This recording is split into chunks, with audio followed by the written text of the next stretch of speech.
Ecuador y Estados Unidos volverán a tener policías de enlace para intercambio de información y asistencia en temas de seguridad, según acordaron la secretaria de Seguridad de Estados Unidos y el presidente Daniel Noboa. El Ministerio de Trabajo emitió un nuevo reglamento sobre las organizaciones sindicales que pone fin a la elección indefinida de dirigentes. En adelante, esas organizaciones deben rendir cuentas y sus directivos tienen que ser trabajadores activos. Desde anoche, algunos medios digitales y activistas hacen una campaña en contra de la Corte Constitucional, en un afán evidente de influir sobre los fallos que debe emitir sobre las demandas de inconstitucionalidad de 3 leyes urgentes aprobadas por el oficialismo. La contratación de 260 megavatios fracasó porque, según SELEC, las 6 ofertas presentadas no cumplieron con los requisitos del contrato. 9 provincias de la sierra afrontan un golpe de calor con temperaturas de hasta 28 grados. Y la Cruz Roja registra un incremento del 30% en casos de deshidratación, sequedad de ojos y dolor de cabeza.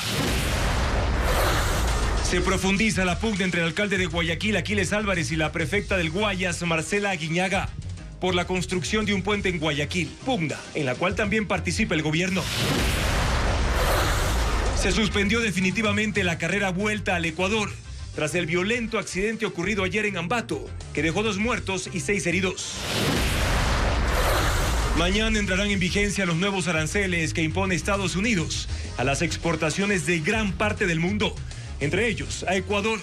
El presidente Trump concretó acuerdos con algunos de sus mayores socios comerciales.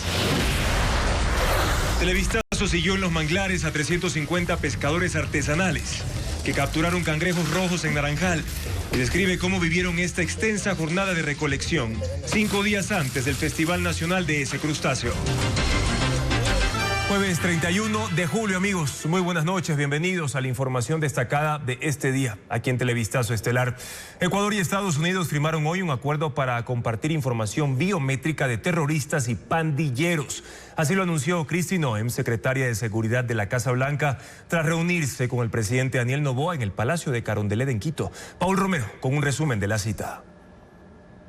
La secretaria de Seguridad de Estados Unidos, Kristi Noem, se reunió este jueves con el presidente Daniel Noboa en el Palacio de Carondelet como parte de una gira por los países de la región. El encuentro de un par de horas fue reservado y asistieron la canciller, los ministros del Interior, Defensa y los directores de la UAFE y del Centro de Inteligencia Estratégica. Noem y el ministro John Reinberg, en una declaración conjunta, anunciaron la firma de un acuerdo para mejorar el combate al narcotráfico, crimen organizado y migración irregular. Una vez que compartamos información biométrica de criminales, terroristas y miembros de pandillas, nos ayudará a llevar a esas personas a la justicia. Y también en temas de extradición podemos prometerles que los criminales que están en Estados Unidos de América y están siendo buscados por crímenes aquí, facilitaremos su regreso para llevarles a la justicia. La secretaria resaltó la cooperación del Ejecutivo para extraditar a Adolfo Macías, alias Fito, cabecilla de los choneros, que está siendo procesado en una corte de Nueva York por narcotráfico, lavado de activos, tráfico de armas, entre otros delitos. Kristi Noem dijo que el endurecimiento de la política migratoria de su gobierno redujo de 227,000 ecuatorianos detenidos en la frontera en 2024 a 3,348 en lo que va del año. Los dos países acordaron reactivar el intercambio de oficiales de enlace para compartir información crítica de organizaciones criminales. Y va a ser por un plazo inicial de 18 meses. En la tarde, la secretaria de Seguridad mantuvo, antes de dejar el país, otras reuniones reservadas con el ministro del Interior y oficiales de la cúpula policial.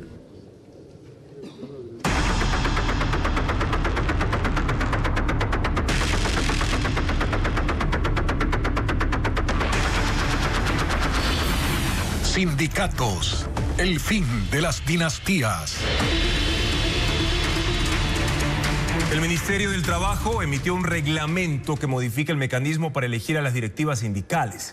Los cambios buscan, entre otros objetivos, poner fin a los liderazgos que prolongaban su permanencia al frente de estas organizaciones. Francisco Garcés, con más información.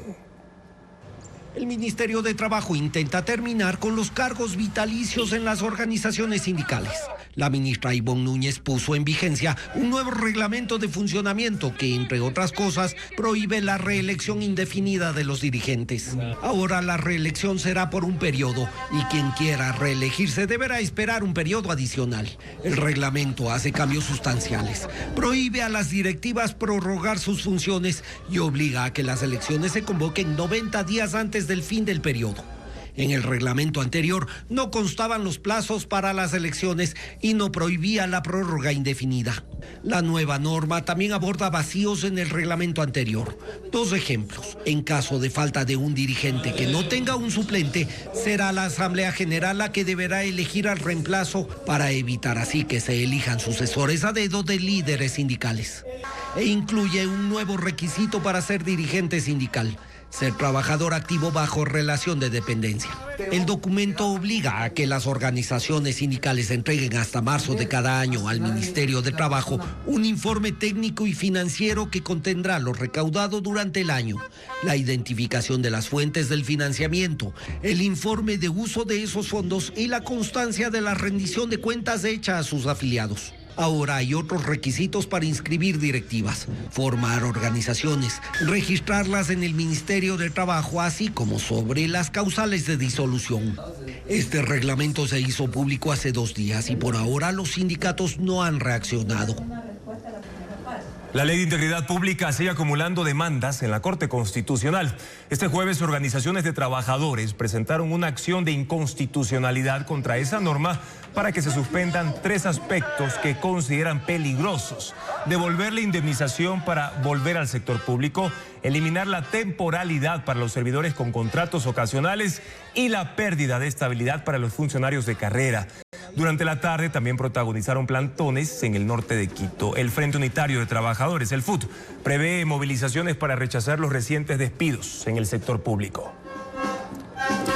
Y anoche comenzó una nueva ofensiva comunicacional en redes sociales y medios digitales contra la Corte Constitucional. La campaña busca desprestigiar al máximo órgano de control constitucional, pues, según publican, estaría a punto de declarar la inconstitucionalidad de 3 leyes aprobadas por la Asamblea Nacional. Fabiola Santana consultó a juristas sobre este tema y nos presenta el siguiente informe.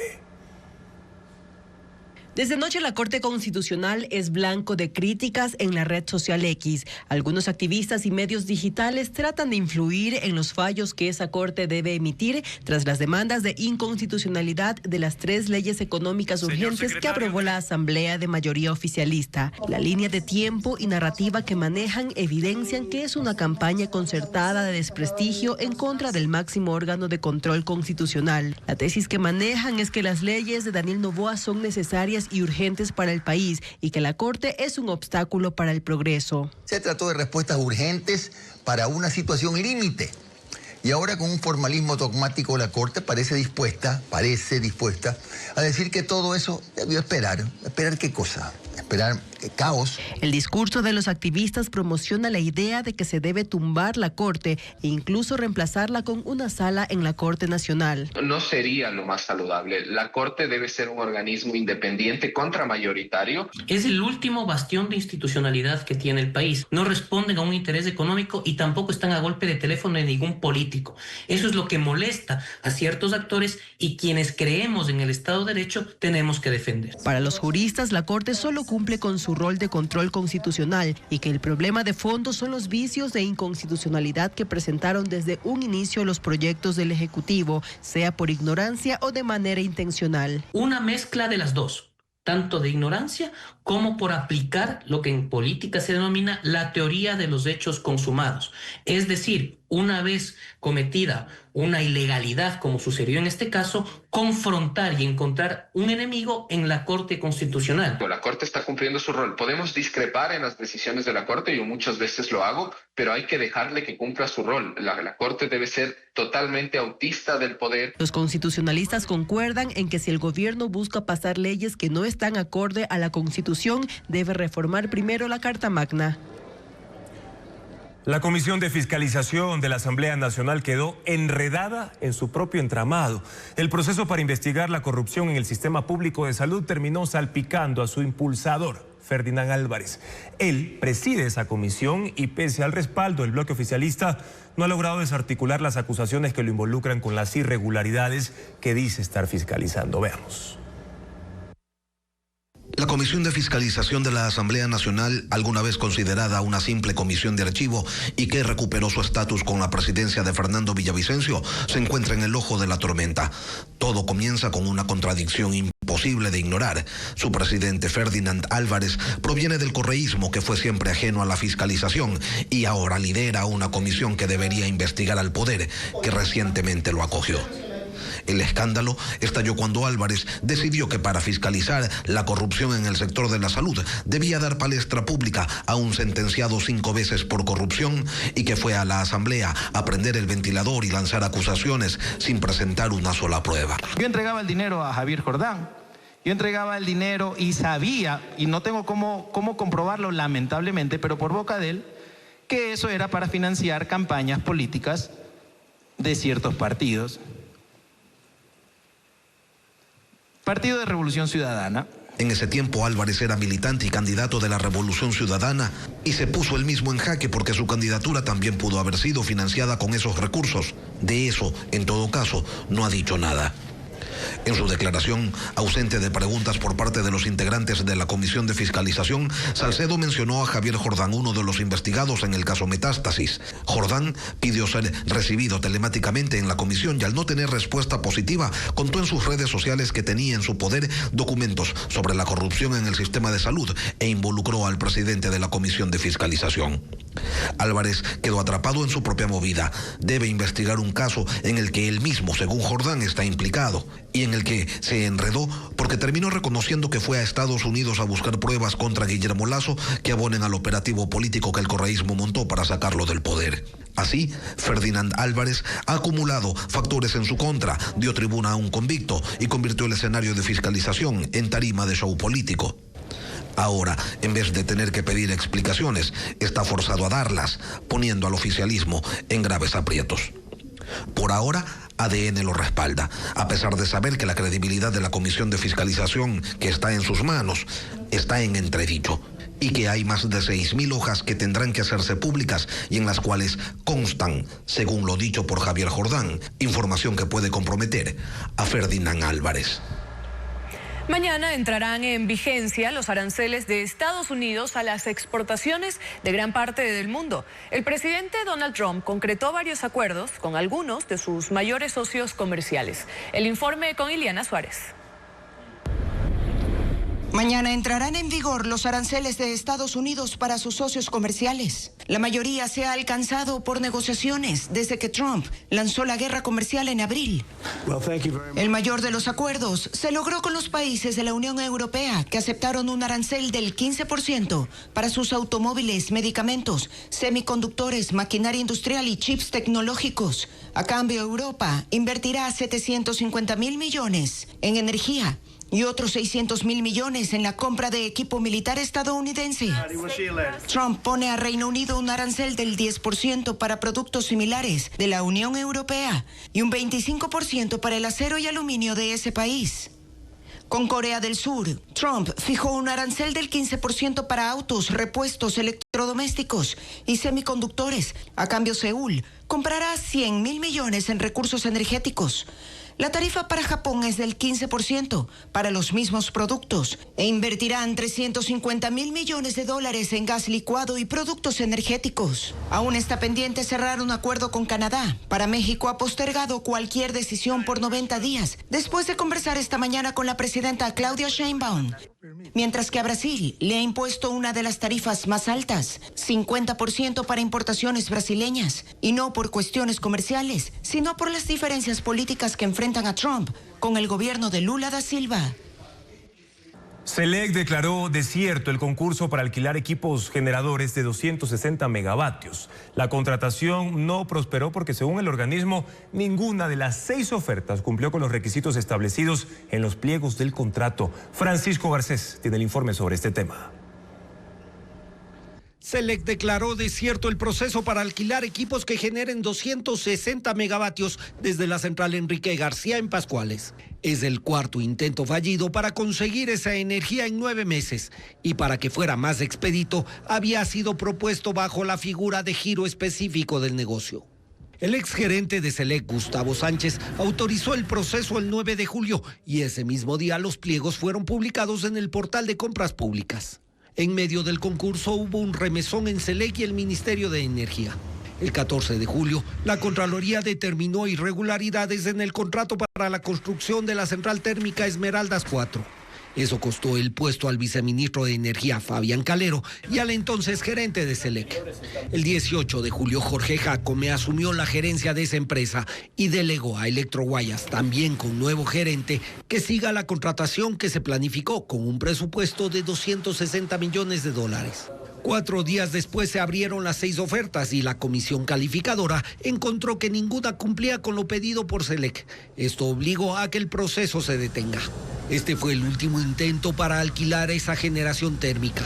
El primero fue en octubre pasado cuando se contrató a la empresa Worlding. En diciembre el Ministerio de Energía dio de baja ese contrato por incumplimientos de la contratista. Lo lanzó nuevamente sin éxito e insistió en febrero con la misma suerte. Así el Ecuador no contará con esa generación para el estiaje de este año, que empezará en septiembre y que, según las previsiones del INAMI, se extenderá hasta el primer trimestre del próximo año. Ecuador tiene 155.000 hectáreas de manglar, un ecosistema frágil que vive bajo constante amenaza. Por ello, ambientalistas y voluntarios han arrancado un plan de reforestación en los cantones de Balao y Naranjal, en Guayas, para poder reparar la afectación del recurso natural, considerado un muro protector de las ciudades. Más detalles de esta iniciativa con Vanessa Robles. La deforestación, el crecimiento de las ciudades, la expansión de camaroneras y las especies invasoras son amenazas para las 155.000 hectáreas de manglar que sobreviven en Ecuador.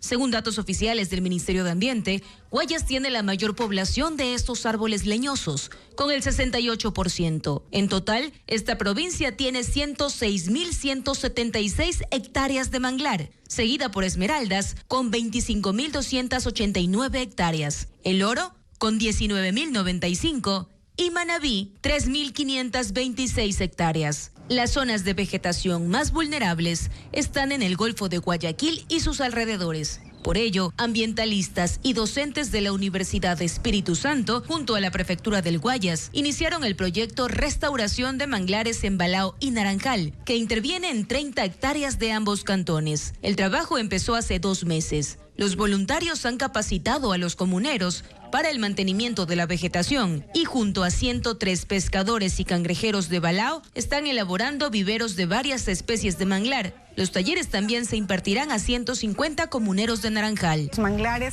son los ecosistemas prioritarios de conservación en nuestro país, son considerados un ecosistema frágil por todas las bondades y beneficios que tiene el manglar. El proyecto terminará a mediados de diciembre y a partir de allí se realizarán monitoreos permanentes para evaluar la supervivencia del manglar en esos ecosistemas. Con proyectos similares han restaurado al menos 560 hectáreas de manglar en los últimos 2 años. Este recurso natural es el hogar de gran cantidad de especies. Es considerado una barrera protectora contra inundaciones y fundamental para reducir el impacto climático por su capacidad para absorber el carbono. Continúa el escándalo en Argentina que involucra a médicos ecuatorianos en un presunto fraude académico. Un video viral en redes sociales muestra cómo un postulante utilizó anteojos inteligentes para grabar las preguntas del examen, lo que ha generado preocupación entre estudiantes y profesionales que residen en ese país por las posibles repercusiones. Carla Delgado sigue este tema. Un video que se hizo viral en redes sociales muestra cómo un postulante ecuatoriano en Argentina usó estos anteojos inteligentes para filmar 100 preguntas de un examen nacional. El 1 de julio, el Ministerio de Salud de Argentina hizo un proceso de evaluación para obtener la residencia médica en ese país. Se postularon 1.045 ecuatorianos. El aspirante usaba anteojos de una reconocida marca con una cámara incorporada para filmar el examen completo, mientras lo rendía, según la información del Ministerio de Salud de Argentina. Filmó las hojas y salió al baño con frecuencia para mandar la imagen a alguien que resolvió el examen desde afuera. Las idas y vueltas al baño, no solo de él, sino de un grupo en su mayoría ecuatorianos, llamó la atención. Los ecuatorianos lograron puntajes altísimos, pese a pertenecer a universidades que no figuraban entre las mejores del ranking. Este fue el segundo intento consecutivo del postulante ecuatoriano para ingresar a las residencias médicas. El año pasado sacó 43 sobre 100 y este año su puntaje fue de 92 sobre 100. Entre los residentes ecuatorianos en Argentina hay preocupación y molestia. Respecto al examen de residencias médicas, se notificó a ciertos estudiantes de que se vuelva a emitir el examen porque, quedaron las dudas de si su nota fue o no fue válida, ¿no? Entonces, muchos compatriotas no les agradó la decisión porque muchos se prepararon honestamente, estudiaron bastante tiempo, pero muchos asimismo, como se les ha notificado, han tomado la decisión de que, a pesar de que no están a favor de la elección, van a volver a dar. Y que se conoce que el postulante que hizo trampa podría tener problemas penales, porque además se informó que su pareja vendió las pruebas a otros postulantes, incluso argentinos.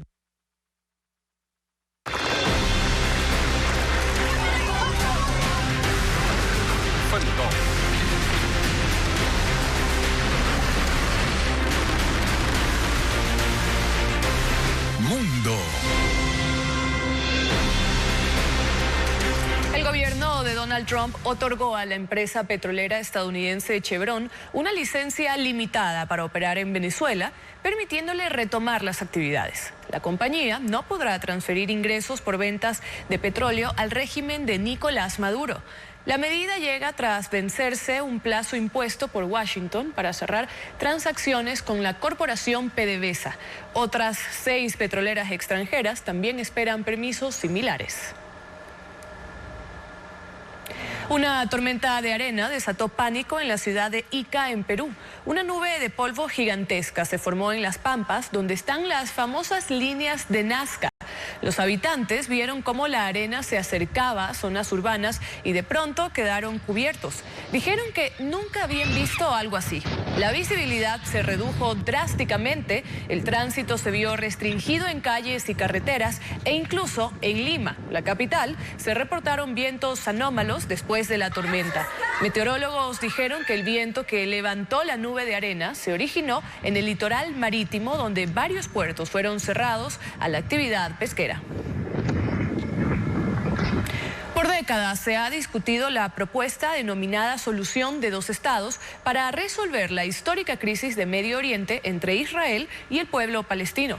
El reconocimiento de dos naciones soberanas con fronteras definidas y seguras, con la ciudad sagrada de Jerusalén como capital, es considerada la única solución viable a pesar de lo conflictivo del panorama actual, informa Pedro Jiménez. Los intentos para la coexistencia de dos estados, uno judío y uno palestino, tuvieron sus inicios en 1947, cuando la ONU aprobó una resolución con un plan de partición del territorio del llamado Mandato Palestino, hasta entonces bajo administración británica. Naciones Unidas cedió una parte a Israel, que se consolidó como Estado un año después. Palestina quedó fragmentada en lo que hoy se conoce como Cisjordania, apenas conectada con Gaza, que se extendía por el borde con Egipto, y un territorio en el norte junto al Líbano. Tras las guerras de 1948 y 1967, Palestina perdió más espacio. Israel capturó y ocupó Gaza y parte de Cisjordania. Desde ahí, los asentamientos judíos en ese territorio no se han detenido y hoy muchos barrios palestinos han quedado como reductos separados con muros en espacios controlados por Israel. La ciudad sagrada de Jerusalén también es disputada por ambos pueblos. Los esfuerzos por alcanzar la paz y concretar la solución de dos estados, uno árabe y uno judío, incluyeron los acuerdos de Camp David en 1979, los acuerdos de Oslo en 1993 y 1995 y otros intentos posteriores, pero la desconfianza y los conflictos internos han frenado esta iniciativa. Sumados los enfrentamientos armados entre Israel y milicianos del grupo palestino Hamas de 2008, 2012 y 2023, el más grave después del ataque terrorista en suelo israelí. Naciones Unidas desarrolla esta semana una conferencia de 4 días en un evento copresidido por Francia y Arabia Saudita. No para revivir ni relanzar otro proceso interminable, han dicho, sino para implementar de una vez por todas la solución de 2 estados, asegurando que esta goza todavía de apoyo casi universal. ¿Qué alternativa tenemos?, ha dicho el secretario general de la ONU, Antonio Guterres. Sostiene que la solución de 2 estados es la única propuesta realista, justa y sostenible. Con Jerusalén como capital de ambos, de conformidad con el derecho internacional, las resoluciones de Naciones Unidas y otros acuerdos. Aunque en la práctica, hoy el gobierno israelí de Benjamín Netanyahu no acepta tal propuesta. Y del lado palestino no hay unidad. Están divididos entre los de la Franja de Gaza, controlada por el movimiento Hamas, que no reconoce la existencia de un Estado judío, los de Cisjordania, bajo el control político del partido Fatah que dirige la autoridad palestina como ente de gobierno, y millones que viven en Jordania, Líbano, Siria, Egipto y otros países en condición de refugiados. Una solución de 2 estados, tal como está planteada, exige volver a las fronteras antes de 1967 para garantizar al pueblo palestino soberanía sobre Gaza y Cisjordania, requiriendo además que Israel devuelva los territorios ocupados. Imágenes difundidas por medios árabes muestran a un soldado israelí secuestrado, suplicándole al primer ministro Benjamín Netanyahu que permita el ingreso de alimentos a la Franja de Gaza. El video propaganda fue publicado por la Yihad Islámica Palestina, uno de los grupos aliados de Hamas que atacó a Israel el 7 de octubre de 2023. El soldado israelí Ron Braslavsky, de 22 años, fue grabado por los terroristas en una habitación con ubicación desconocida. En el video, el joven se ve delgado y sufriendo por la falta de alimentos.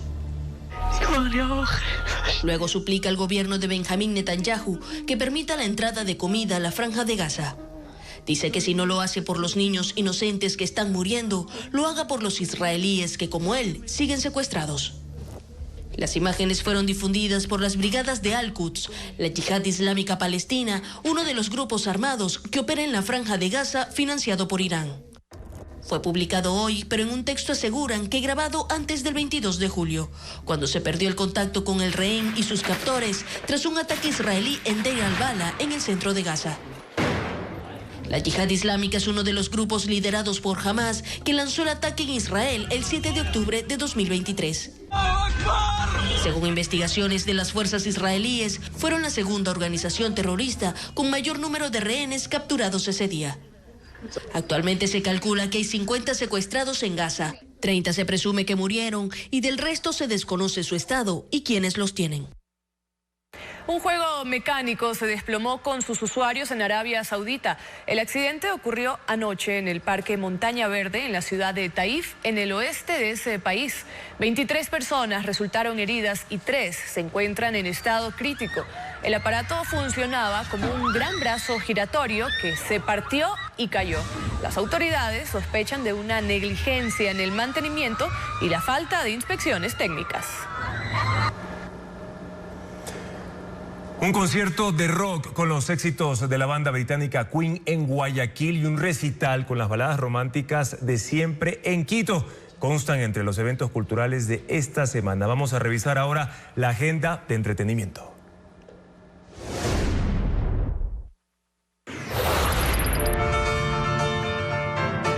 Sentado frente al mar,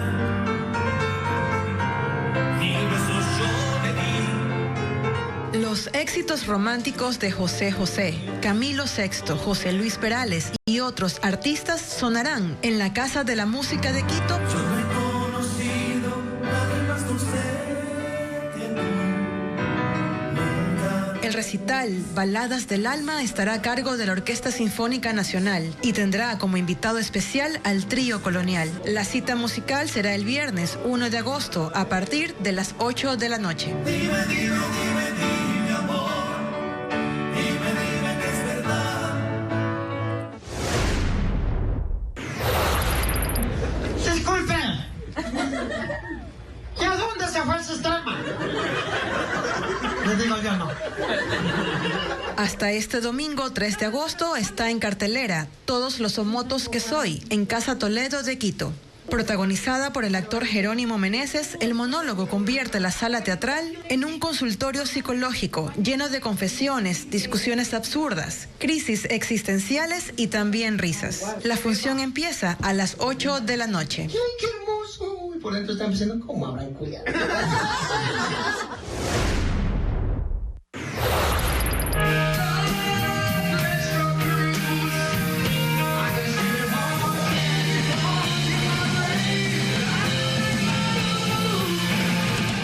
De rock, con el ritmo de la batería y guitarras, es lo que propone la Casa Sino Fabiani para este viernes 1 de agosto.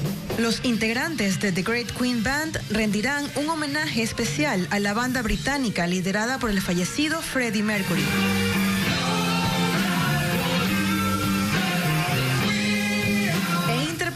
Éxitos como Don't Stop Me Now, Bohemian Rhapsody y Show Must Go On.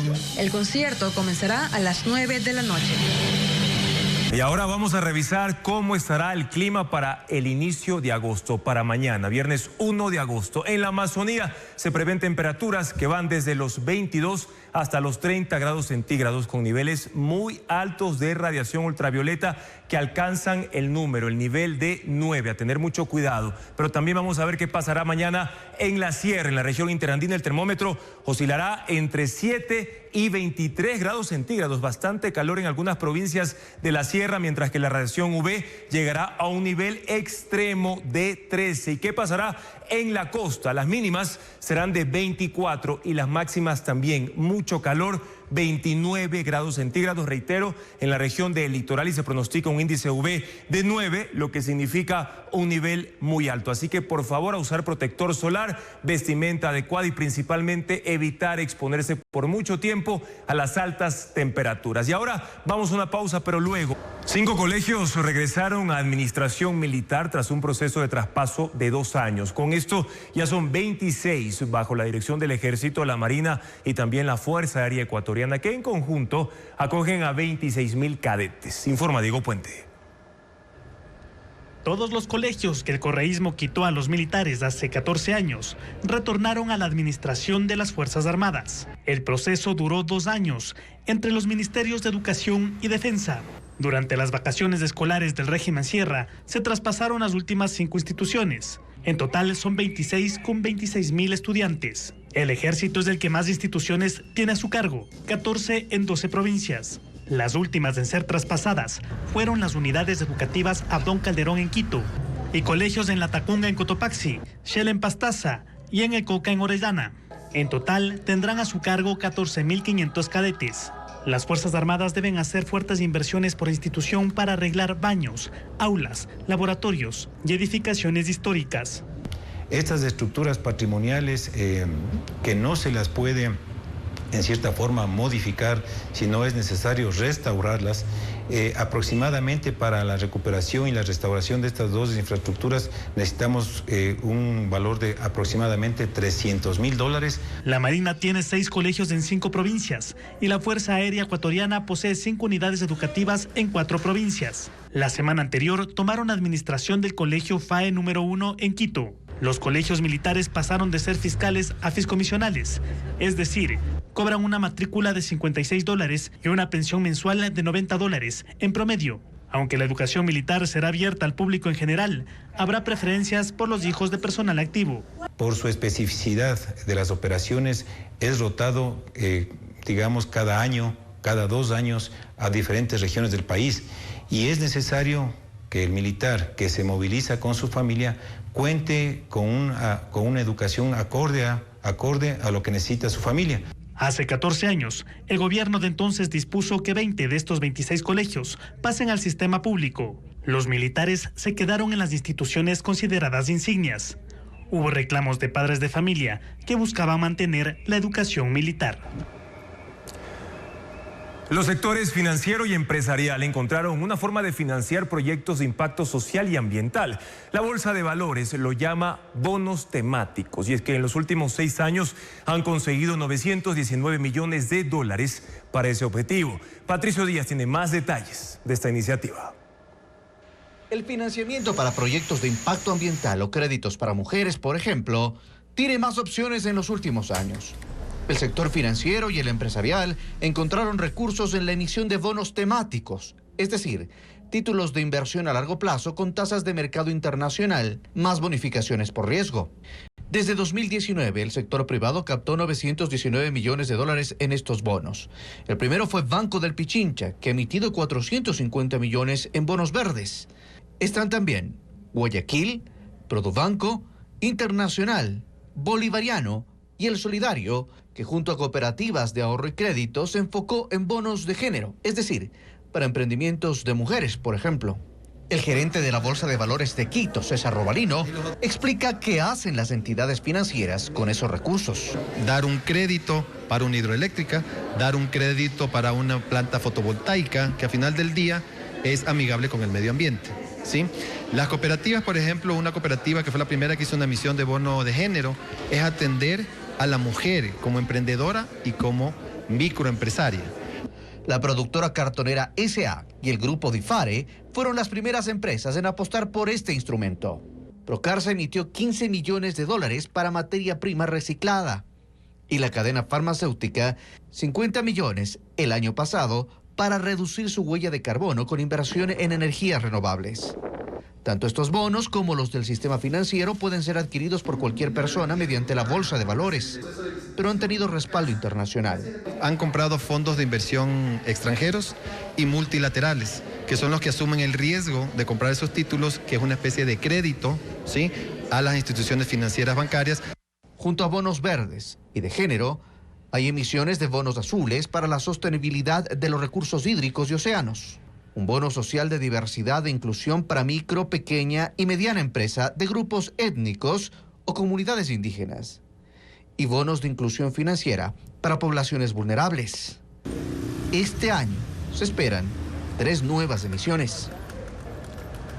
5 proyectos térmicos todavía no se ejecutan para enfrentar futuros periodos de estiaje y así prevenir apagones en el país. Actualmente la demanda nacional alcanza 4.600 megavatios en horas pico y es cubierta por la producción local. Expertos precisan que el país ha importado energía para suplir paradas pero puntuales. Diego Puente con el reporte. Los hogares e industrias nacionales siguen consumiendo en horas pico el mismo promedio de energía, alrededor de 4.600 megavatios. Según el Operador Nacional de Electricidad, SENACE, esa demanda todavía se puede cubrir con las centrales térmicas e hidroeléctricas. En este mes, las centrales hidroeléctricas aportaron el 84% de energía. Le siguen las térmicas con casi 14%, energías renovables con 3% y energía importada con menos del 1%. No obstante, este mes Ecuador hizo importaciones programadas desde Colombia. La última se concretó este miércoles con 106 megavatios. Diego Morales, experto en energía, dice que se debe a 2 factores. El primero, la necesidad de Ecuador para suplir la paralización momentánea de la central Coca-Codo Sinclair a inicios de mes por exceso de sedimentos. La segunda, porque la energía de Colombia es más barata que la termoeléctrica generada en el país. El tema o la complejidad se da cuando nos encontramos en periodo de estiaje. Ahí no nos va a vender bajo ninguna circunstancia Colombia energía hidroeléctrica y nos va a vender seguramente energía térmica y va a ser esa energía térmica que les sobre, que es la muy cara y es la que hemos llegado a pagar entre 35 y 40 centavos. Ecuador se prepara para un periodo de sequía que se intensifica de septiembre a inicios de noviembre, mientras que el consumo tiende a aumentar hasta 5.100 megavatios. En estiaje, la producción hidroeléctrica en promedio baja un 60% y ese déficit no alcanza a ser suplido con energía termoeléctrica. Hay que importar. Se asignaron recursos ¿para qué? Para primero trabajar en el tema de la repotenciación o la recuperación de centrales de generación, que el año anterior a mí me permitió recuperar 696 megavatios. El ex viceministro no dio detalles de cuáles fueron los arreglos y de dónde provendrá esa energía. El gobierno se había autoimpuesto que hasta abril de este año iba a aumentar la generación en 939 megavatios. Hasta la fecha solo cuenta con 204 megavatios en Toachi Pilatón, 200 de Barcazas y 20 megavatios en la planta térmica del Descanso, 424 megavatios en total. Están pendientes los proyectos Vesubio, Esmeraldas, Salitral, Quevedo y Pascuales, que suman 461 megavatios. Este jueves, SELEC declaró desierto el concurso para alquilar generadores por 260 megavatios cerca de la central Enrique García en el norte de Guayaquil. El gobierno debe iniciar un nuevo proceso y aún no cuenta con la generación propia para suplir la demanda en época de estiaje. Y Ecuador volverá a exportar petróleo a partir de mañana.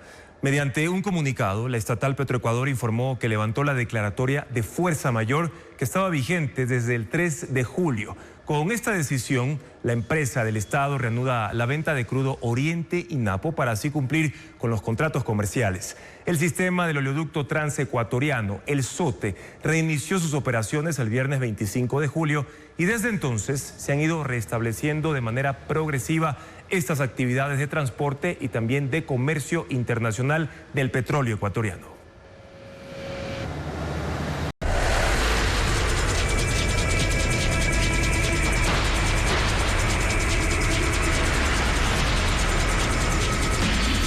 Carreras. Aficionados sin escudos. Se suspendió definitivamente la carrera Vuelta al Ecuador en su edición 46 tras el violento accidente ocurrido ayer en Ambato. Un menor de 13 años y su padre están entre las víctimas del siniestro durante la tercera etapa del rally. El padre murió en el lugar mientras que el menor fue trasladado a Quito tras la amputación de una pierna. El rugido de los motores interrumpió de golpe en la vía Guaján-Ambato en Tungurahua. En medio de los aplausos y la emoción por el paso de los autos, ayer la tercera etapa de la Vuelta al Ecuador terminó con un grupo de personas atropelladas mientras observaban la competencia desde una vereda. Hubo 2 víctimas mortales. Daniela Merino, de 21 años, estudiaba idiomas en la Universidad Técnica de Ambato.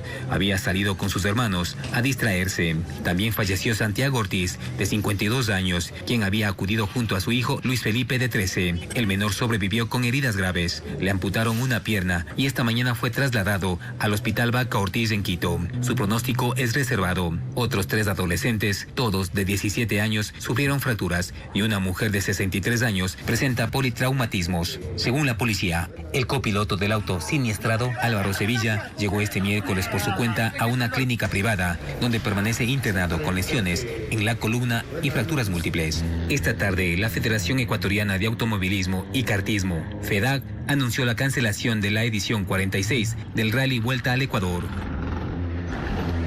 Sí, precisamente la Federación Ecuatoriana de Automovilismo y Kartismo Deportivo dice que sí hay un reglamento de seguridad para las carreras de rally. Incluye colocar cintas plásticas en zonas de riesgo, pero un experto indicó que la carrera debió suspenderse porque no se cumplieron con los protocolos. Merlin Ochoa lo explica.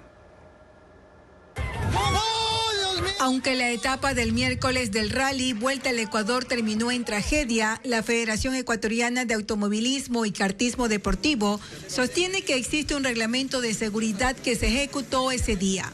Marcelo Ron, representante de este gremio, habla de cintas plásticas para delimitar zonas peligrosas y vallas metálicas en áreas pobladas. Eso no impidió que los espectadores se instalen a pocos centímetros de la calzada. Al salir de control un vehículo, arrolló a un grupo y mató a 2. Al ser una carretera, como son kilómetros de kilómetros, es muy difícil poder controlar, porque el momento que ya está en competencia, larga el primer vehículo de competencia, ya la vía está cerrada. Entonces, entre el primero y el segundo vehículo, lo que sea, es que la gente comienza a movilizarse porque ya se ubican en los sitios que sí están aprobados y se van ubicando en otros lugares donde que de pronto tienen mejor vista, pero también son mucho más peligrosos. El presidente de la federación indica que también hay un sistema de advertencia con 5 vehículos. 2 colocan cintas antes de la carrera. El experto en seguridad Álvaro Cruz dice que en Ecuador no siempre se cumplen los protocolos y no se supervisa adecuadamente la ubicación del público. En muchos tramos rurales no hay agentes que impidan que los espectadores se ubiquen en zonas de riesgo. La organización tiene que tomar medidas drásticas, iniciar por tratar de mover a esos espectadores o inclusive se puede llegar a suspender esos tramos de la carrera. Guzmán argumenta que en otros países hay protocolos estrictos. Como son Finlandia, Reino Unido, Argentina, donde pueden estar los espectadores, están debidamente delimitadas con las protecciones necesarias, vallas metálicas, vallas de neumáticos y otros tipos de artefactos que efectivamente detengan a los vehículos en el caso de que pierdan el control. El accidente de esta semana no es el único. En septiembre de 2024, una mujer murió aplastada por un vehículo de carreras en Otavalo. En enero del 2023, un carro que participaba en una carrera en Cuenca se fue encima de 7 personas que resultaron heridas. El experto acota que no es la velocidad la que mata, sino la negligencia. Por tercera vez, 2 autoridades correístas entran en disputa por una obra municipal cuya construcción fue suspendida por el Ministerio de Ambiente. Se trata de la prefecta del Guayas, Marcela Aguiñaga, y el alcalde de Guayaquil, Aquiles Álvarez. Y ahora entró también en la disputa una comisión de la Asamblea Nacional. Diego Cuenca describe el conflicto que advierte en terminar con una denuncia.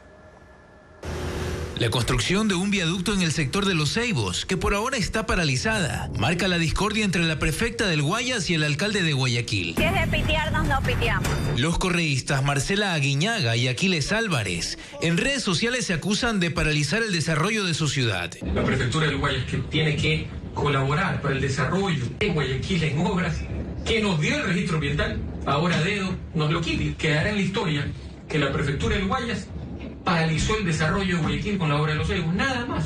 Aguiñaga respondió que le da pena tener que aclarar una y otra vez. No sé si es por falta de lectura comprensiva, por desconocimiento de la norma o por simple cálculo electoral. La prefectura no ha revocado ningún permiso, pero el tercer actor de esta disputa es el gobierno central. Y esa mañana, en una rueda de prensa, Aguiñaga indicó que el viceministerio de Ambiente le está pidiendo que presente una denuncia penal contra las autoridades del Cabildo, porque la documentación que presentaron para tramitar los permisos ambientales era falsa. Y a la pugna entró un cuarto actor, la Comisión de Biodiversidad y Recursos Naturales de la Asamblea Nacional, que convocó al alcalde para que este jueves explique los alcances de la polémica obra. Álvarez no asistió y mientras se dirigía a una actividad municipal en la isla Puná, grabó este video. Solicito que me asignen una nueva fecha públicamente, pero me encantaría que me reciba el Pleno de la Asamblea Nacional para hablar de algunas cosas, no solo del pueblo. Ese conflicto entre dos figuras fuertes de la Revolución Ciudadana escaló 2 días después de que su líder, Rafael Correa, expresó en redes sociales su malestar porque 5 coidearios, entre ellos Aguiñaga, exhibieron en una carta la crisis interna. Correa dijo que le hubiera gustado ver una carta así de respaldo al alcalde de Guayaquil, en referencia a las acciones del Ejecutivo. Organizaciones laborales presentaron una demanda de inconstitucionalidad contra la Ley de Integridad Pública. Los representantes de los gremios buscan suspender 3 aspectos que a su criterio atentan contra la estabilidad laboral. Veamos el siguiente informe. Tras presentar una demanda, estas y otras agrupaciones protagonizaron protestas contra los despidos en las instituciones del Estado. Representantes de 4 organizaciones de empleados públicos llegaron a la Corte Constitucional en Quito para presentar una demanda contra la Ley de Integridad Pública. En el documento piden medidas cautelares para suspender las partes de esa norma que obligan al funcionario a devolver la indemnización para retornar al sector público y otros 2 puntos sobre la estabilidad laboral para servidores de carrera y con contratos ocasionales. Se habilita a través de esta ley la posibilidad de que los servidores en contratos ocasionales puedan estar indefinidamente en esa condición. Las agrupaciones sindicales que conforman el Frente Unitario de Trabajadores FUT respaldaron esas acciones con una manifestación en los exteriores de la Corte, en la que también rechazaron la desvinculación de 5.000 funcionarios de varias carteras de Estado. ¡Ya basta, señor gobierno! Usted dijo que va a generar empleo y está haciendo todo lo contrario. Los sindicalistas aseguraron que en agosto recibirán a una comisión de la Organización Internacional del Trabajo a la que presentarán sus quejas por la vulneración de los derechos laborales. Otra manifestación ocurrió cerca de las 6 de la tarde en los exteriores del Ministerio de Ambiente, donde organizaciones de la sociedad civil, como ecologistas y feministas, protestaron contra la reducción y fusión de ministerios, como el de Ambiente y el de Cultura. Y la ola de calor que afecta al menos 9 provincias de la sierra ya genera consecuencias incluso en la salud. La Cruz Roja Ecuatoriana reporta un aumento de hasta el 40% en la atención de pacientes con síntomas relacionados a este fenómeno. ¿Cuáles son esos problemas? Carla Delgado amplia la información.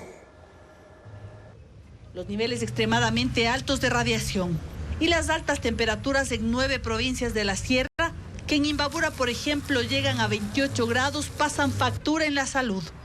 La Cruz Roja Ecuatoriana dijo que hay un incremento del 40% en las consultas.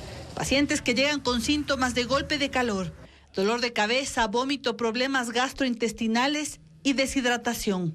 La mayoría de casos están en Imbabura, Azuay y Pichincha. Los pacientes coinciden en que estuvieron expuestos al sol por tiempo prolongado. Los problemas visuales también están asociados con este fenómeno. Resequedad o en algunos casos un lagrimeo excesivo. Entonces es importante la valoración médica. Los adultos mayores son los que más acuden a consulta por estos síntomas. Hay daños permanentes si se tiene enfermedades asociadas, ¿no? Por eso es importante cuidar a las poblaciones en riesgo. Menores de 5 años, personas de la tercera edad. ¿Qué tipo de enfermedades asociadas? Hipertensión, diabetes. Si no están controladas, pues un golpe de calor lo que hace es descompensar estas patologías de base. Los médicos recomiendan usar gafas, gorras o paraguas, protector solar y tomar agua. Además de evitar la exposición al sol, sobre todo entre las 10 de la mañana y las 3 de la tarde, cuando los niveles de radiación son más altos. Según el INAMI, las altas temperaturas se mantendrán debido a la época seca, sobre todo en las mañanas. Estrellas y pepinos de mar, anémonas, cangrejos y pulpos a casi 4.000 metros de profundidad son parte de las especies acuáticas que se pueden observar en tiempo real mediante una transmisión de YouTube en el cañón submarino de Mar de Plata en Argentina. Se trata de un hito sin precedentes para la ciencia marina al ser la primera vez que se registra un hecho de este tipo, como nos cuenta Vanessa Robles. Estamos a unos 300 kilómetros de Mar del Plata, en la zona del cañón submarino. Esta no es una expedición científica cualquiera. No solo porque un robot submarino ha descendido a 3.900 metros de profundidad, sino porque está mostrando en tiempo real la vida en el fondo del cañón submarino de Mar de Plata en aguas argentinas. Se trata de un ecosistema clave donde se cruzan las corrientes de Brasil y Malvinas al sur del Océano Atlántico. El equipo oceanográfico es monitoreado desde el buque Falcor 2, donde participan 25 científicos. La transmisión en vivo de ambientes inexplorados a través de YouTube es seguida por científicos y el mundo en general. Ha reunido hasta 32.000 espectadores en simultáneo y superan 18.000 reproducciones posteriores. La claridad de las imágenes permite observar con detalle paisajes abismales y los movimientos, colores y formas de más de 400 especies de invertebrados hasta ahora. Por ejemplo, un pepino de mar de color violeta, una estrella marina con una peculiar forma, anémonas, cangrejos, pulpos, mantarrayas, anguilas y corales. El paso del submarino también ha mostrado objetos ajenos al ecosistema, especialmente residuos plásticos y hasta una bota. También se están tomando algunas muestras para trabajos de divulgación científica. La expedición denominada Oasis Submarinos del Cañón de Mar de Plata, Talud Continental 4, está a cargo del Consejo Nacional de Investigaciones Científicas y Técnicas, CONICET, y de la Fundación Smith Ocean Institute. Transmite desde el 23 de julio y estará disponible hasta el 10 de agosto. Ahora, en las novedades tecnológicas, el asteroide 2024 YR4 podría colisionar con la Luna en el año 2032 y generar daños a satélites en órbita, según un reciente estudio. Además, YouTube implementará un sistema basado en la inteligencia artificial para restringir contenidos a menores de 18 años. Un estudio liderado por el astrónomo Paul Wichert y basado en datos del telescopio espacial James Webb advierte que el asteroide 2024 YR4, que mide alrededor de 60 metros de ancho, puede colisionar con la Luna en el 2032. La probabilidad estimada es del 4%. El impacto de producirse crearía un cráter lunar de 1.600 metros de diámetro, el mayor en unos 5.000 años. Millones de fragmentos se esparcirían por el espacio. El riesgo es tangible para los satélites en órbita baja y las futuras misiones lunares, pero no es un riesgo para la Tierra, protegida por la atmósfera.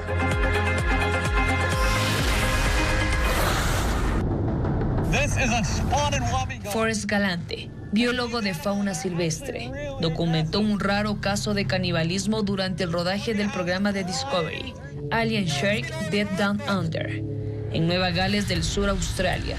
El científico observó que una hembra tiburón de la especie alfombra manchada, que buscaba una cueva para refugiarse o para aparearse, devoró vivo a un macho joven de su misma especie.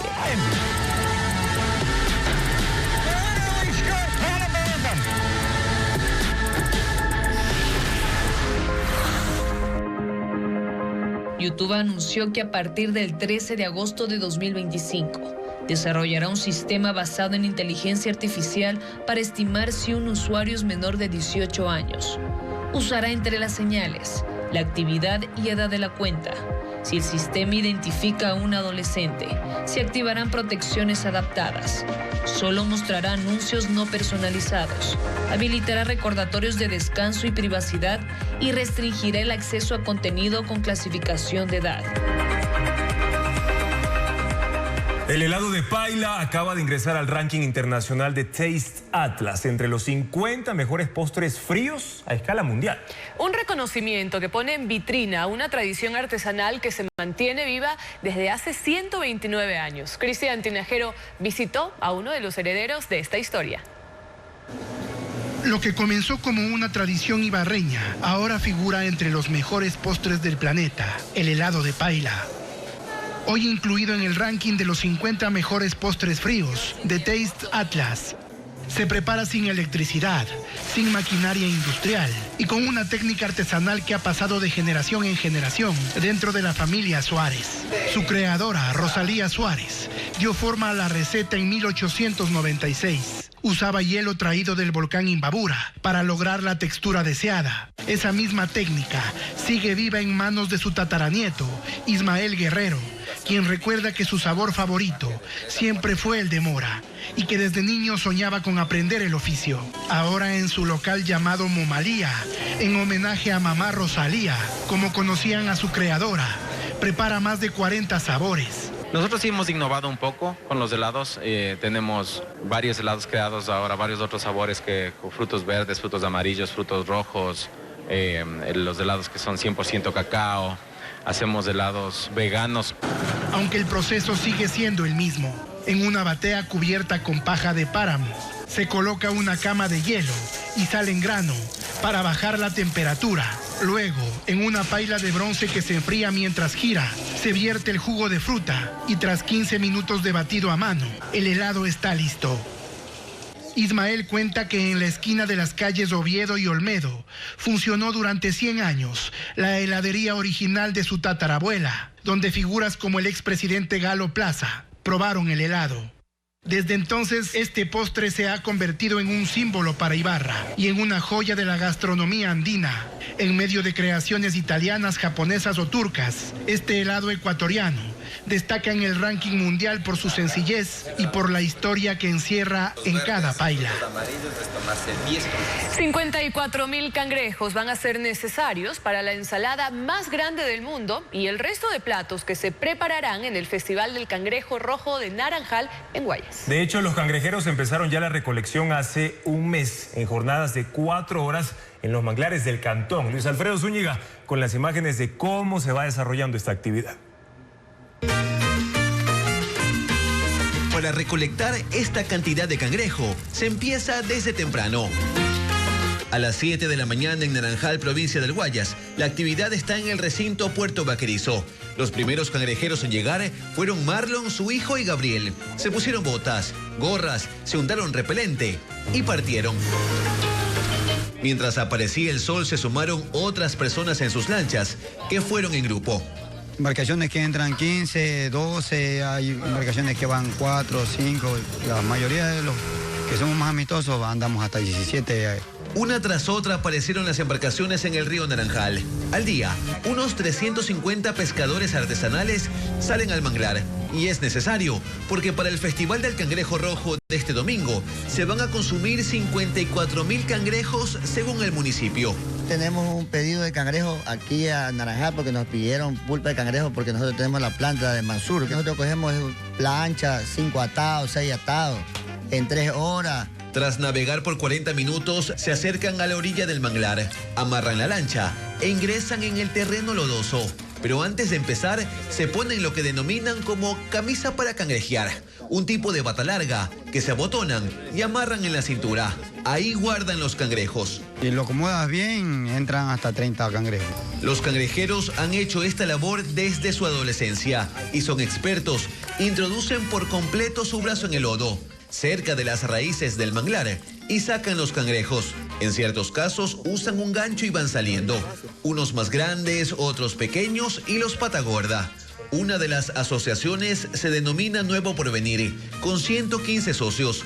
Recorren por 3.600 hectáreas de manglar y caminan entre las raíces por horas, entre terrenos altos y bajos, ya que incide en lo que se recolecta. El color cambia, se pone café cuando el terreno es duro. El cangrejo más amarillo es en el terreno aguado, en lo bajo que decimos nosotros. Ahí sale el cangrejo amarillito, ahí es más rico el cangrejo. Si hayan hembras, las devuelven. Tampoco sacan ejemplares pequeños.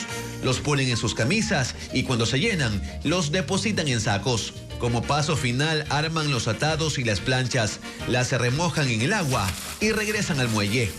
La recolección para el Festival de Naranjal empezó hace un mes y diariamente se extraen cerca de 20.000 cangrejos. Hasta el 90% se destina a mercados del país y el 10% restante que se está almacenando y procesando se disfrutará en el Festival del domingo. Y ahora vamos a la información del mundo del espectáculo. Ricardo Montaner por primera vez se une a su hijo Héctor para lanzar el sencillo Lo que te dé la gana. Además, los ecuatorianos de Anima Inside estrenaron el videoclip de Inmortal grabado en el Parque Nacional El Cajas. Ricardo Montaner por primera vez se une a su hijo Héctor para lanzar el sencillo Lo que te dé la gana, una balada que celebra el amor y el reencuentro familiar. El proyecto marca un momento importante dentro del legado artístico de padre e hijo y nació como una propuesta personal de Héctor, que después de un largo tiempo fuera de la música decidió retomarla. En el videoclip participan Eva Luna y Camilo. Los ecuatorianos Anima Inside estrenaron el videoclip de Inmortal, grabado en el Parque Nacional El Cajas en la provincia de Azuay. La banda de rock celebra 19 años con el lanzamiento de su disco Alien, que tiene 10 canciones en las que fusionan ritmos latinoamericanos. Incorporan instrumentos andinos como quenas y charangos y elementos de música tradicional ecuatoriana. Emilia y la cantante argentina Six Sex convirtieron un centro comercial en un escenario de modas en el videoclip de Pasarela, un reggaetón con tecnopop y dance, en el que parodian el consumismo exagerado. El sencillo es parte del disco Perfectas, que lanzará Emilia hoy con 11 canciones.